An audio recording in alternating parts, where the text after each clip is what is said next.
নমস্কাৰ। বৰ্ণিল সোণাইকুছিৰ দ্বিতীয় অধ্যায়ৰ তৃতীয় খণ্ড আপোনালোকক শুনাবলৈ লৈছোঁ। বৰপেটিনী বৌ গুচি যোৱাৰ পিছত বৰ্ষাৰ মন কি ভাৱনাৰে ভাৰাক্ৰান্ত হৈ গৈছিল। কৈ নাথাকোঁ, আহকচোন যাওঁ, আমি অকণমান বৰ্ষাৰ মনৰ খবৰ লওঁগৈ। বৰপেটিনী বৌয়ে কৈ যোৱা ওচৰৰ মহিলাগৰাকীৰ মুখত বৰ্ষা সম্বন্ধে যিবোৰ কথা শুনিলে, সেয়া যিহেতু নিজ কাণেৰে শুনা কথা নহয়, সেইবাবে বৰ্ষাৰ কিছু বেয়া লাগিলেও সেয়া স্থায়ী নহয়। কিন্তু বৰপেটিনী বৌৰ কথাৰ মাজৰ এষাৰ কথাইহে বৰ্ষাক মন প্ৰাণ গধুৰ কৰি আনিছে, যিটো কথা অসত্য বুলি ওলাই কৰিবওতো নোৱাৰি। এই 2 মাহত সীমান্তক বৰ্ষাই গধূলি গধূলি ওলাই যোৱা অৱশ্যে দেখা নাই। যদি গৈছেও, বৰ্ষাক লগত লৈয়ে গৈছে। এই 2 মাহত সীমান্তক মদ বা জুৱা খেলাৰ কথা হয়তো বৰ্ষাই ধৰিব পৰা নাই। যদিও বা বিয়াৰ আগতে শুনিছিল সীমান্তই মাজে মাজে অৱশ্যে ড্ৰিংক কৰে। কিন্তু এই 2 মাহত মাজে মাজেওতো বৰ্ষাই সীমান্তক ড্ৰিংক কৰা দেখা নাই।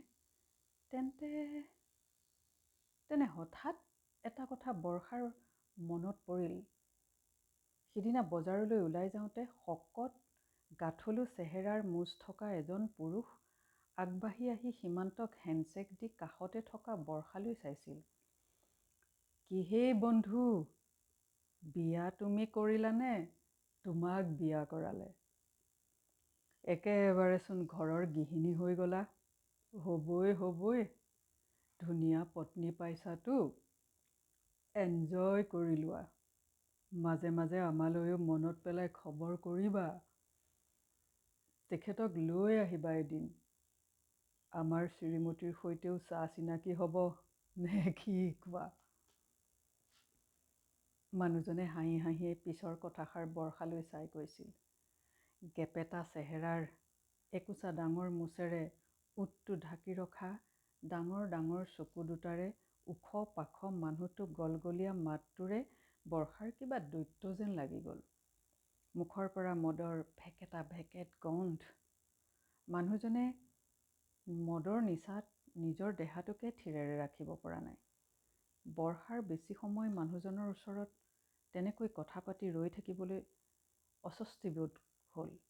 সুযোগ বুজি তাই সেই সীমান্তক ক'লে, "ব'লাচোন, এইখিনিৰ পৰা ব'লা না।" মানুহজনে হয়তো কথাটো ধৰিব পাৰিছিল।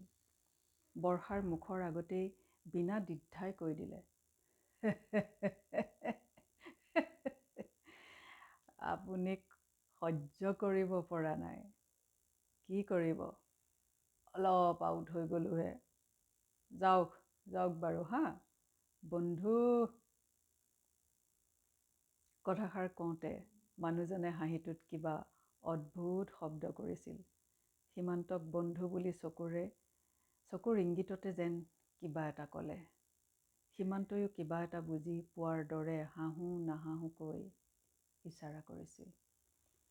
বৰ্ষাই তেতিয়া কথাটোত ইমান গুৰুত্ব দিয়া নাছিল, যদিও আজি এই মহিলাগৰাকীৰ কথাই সেই কথাটো সেই মুহূৰ্তটোলৈ মনত পেলাই বৰ্ষাক সীমান্ত সম্বন্ধে কিবা যেন এটা নতুন ইংগিত দি গ'ল। এয়াই আছিল বৰ্ষাৰ ভাৰাক্ৰান্ত মনৰ বতৰা। আমি ইয়াৰ পিছত কি হ'ল, কি হ'বলৈ গৈ আছে, কিমান চৰিত্ৰ বৰ্ষাৰ জীৱনত এতিয়া আহিবলৈ লগ পাবলৈ গৈ আছে, আহক আমি এতিয়া বৰ্ষাৰ 3য় অধ্যায়ত বৰ্ষাৰ মনৰ পৰিস্থিতিৰ বুজ ল'ম। ধন্যবাদ।